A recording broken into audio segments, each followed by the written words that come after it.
Hi friends, welcome back to Faith and Arrow Homestead. My name is Jaylee, and in my last video titled Be Aware and Be Prepared, we talked about being just that. And I was afraid that video was going to be controversial, so I was nervous, but it was actually pretty well received, and I loved reading the comments. It made me realize we really are all one body in Christ, and clearly I'm not the only one getting that message.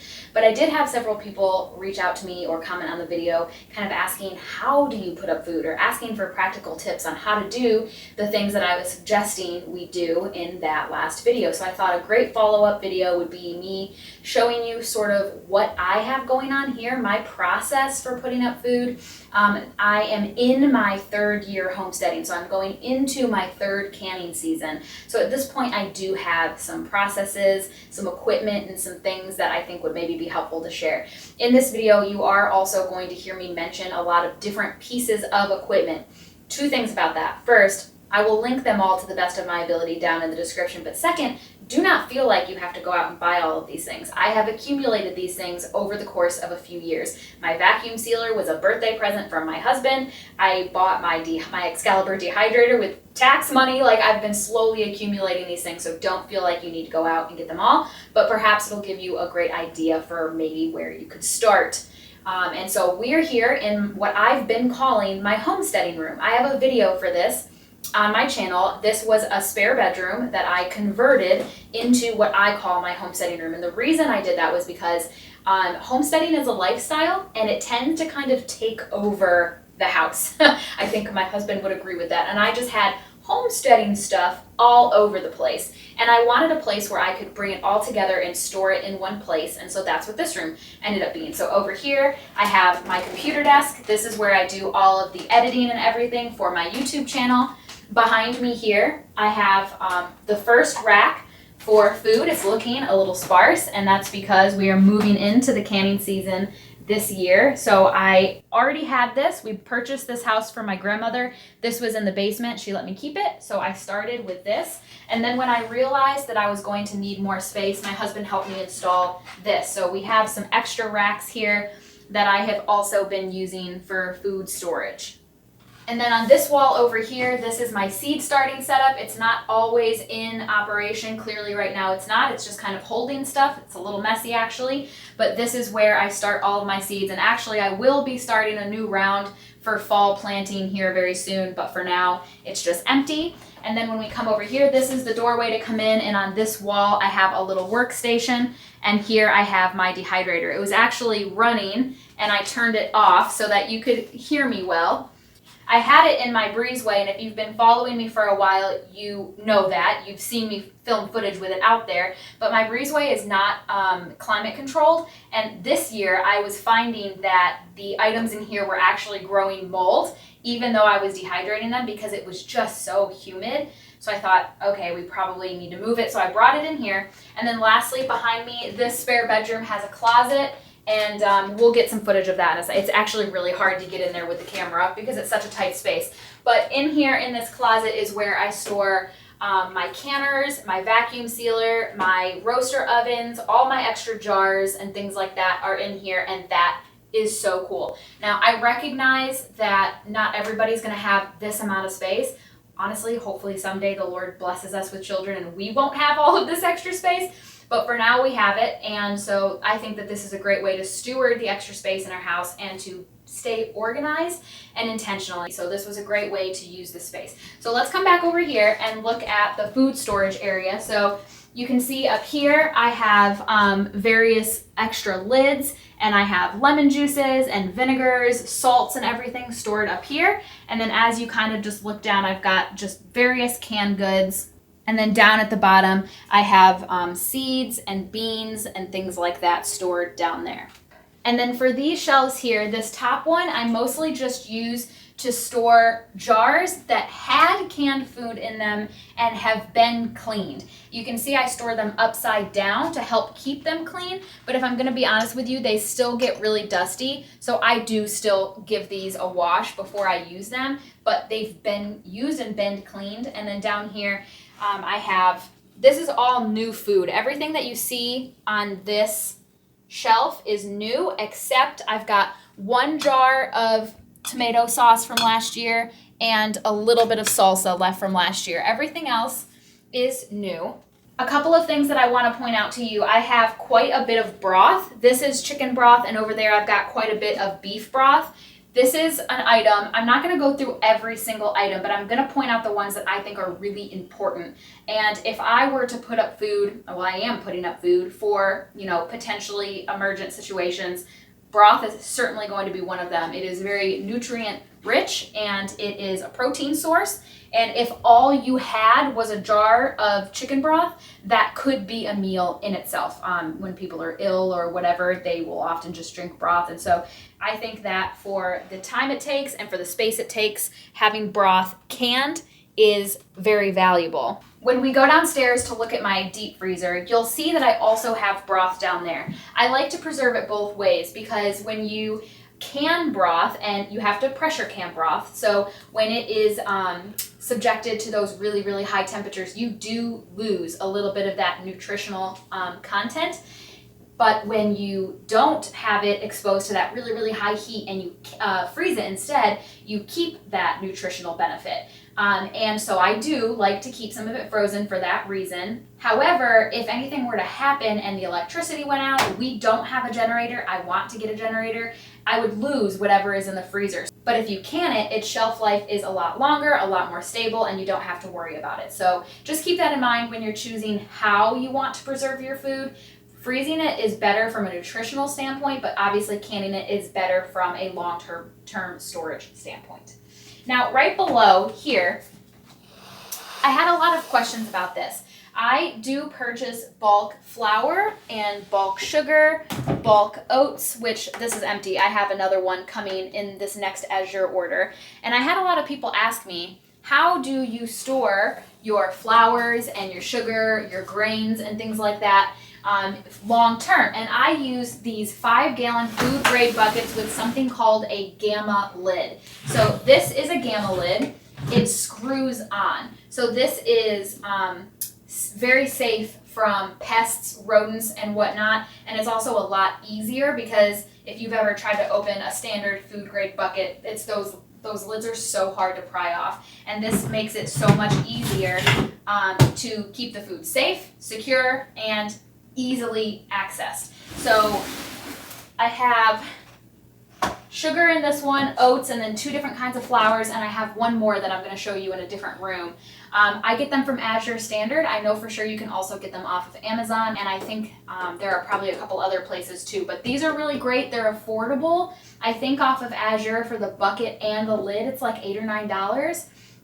And I'll have it forever. You may also notice I cut off the label from the packaging that the food came in and I tape it to the bucket, and I do that so that it's very clear, very quickly what's in it. I'm not having to open different buckets. I've got the organic all-purpose flour label taped onto the bucket. It just makes everything really nice and organized. All right, now we are in our dining room, and there's another gadget that I want to show you, and that is my grain mill. So we do a lot of milling of our own grains here on this homestead. I've got an actually decently popular video explaining why you should mill your own grains. It's one of my favorite videos that I've ever done. And I will link that down in the description if you're curious. But from a practical food storage standpoint, it's also valuable because wheat berries are one of the longest storing food items available. I mean, they found grains in ancient Egyptian tombs that were still viable and could still be planted and eaten. And so they store really, really well with very little effort. So if you are trying to put up food for long term, buying the wheat berry, storing it somewhere cool and dry, and then having the mill, you could have an endless supply of flour. I mean, you could buy, I know that there are people that buy just bags and bags and bags of wheat berries, and they don't go bad as long as they're stored properly. You don't want them to get wet, that kind of thing. But here in this room, I also have another 5-gallon food grade bucket with a gamma lid. And in here, I don't have a label on it yet like I did in there, but it's the only one that's in here. So I know that it has hard white wheat berries. A 25-pound bag is in here. In this newest Azure order that I just placed, I have also a bag of hard red wheat berries. and an additional bucket coming. So I'll be sure to label that one so I can tell them apart. But this is a great way to store potential future flour, like I said, because these wheat berries, and I'll show you what they look like if you've never seen them before. These wheat berries, before they are ground into flour, are incredibly shelf stable because they have something called a bran, which is a hard outer shell that protects the germ and the endosperm inside. Because this is a seed. This is what turns into flour, but this is a seed. And so Mother Nature gave it its own protection. So if you purchase bags of wheat berries and store them well, you have flour for a very, very long time. Now, I do want to mention this is an electric mill up here. And so if I don't have electricity, I cannot use that mill. And I have been saying on this channel for some time now that I do really want to get a hand crank mill so that I can make flour even if I don't have electricity. So that's on the list. I'd like to get that soon. I'll link one down in the description so that if that is really resonating with you, then you can look into that as well. But I just needed to come in here and mention that because it's a very, very viable way to store food long term. Now we're downstairs in our basement and I want to show you my deep freezer. My husband and I purchased this deep freezer back when I very first started getting into homesteading because I wanted to be able to put up food in a different way. I really like being diverse. I like having food put up in multiple different ways. I think that's smart.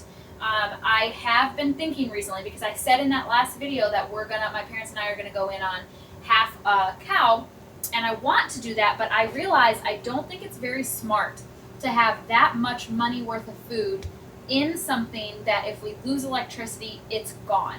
And so I really think it's important to look into getting a generator for this before I fill it with hundreds of dollars worth of beef. But in the meantime, I am still going to go ahead and use it like normal. And there's a couple of things in here that I wanted to point out to you.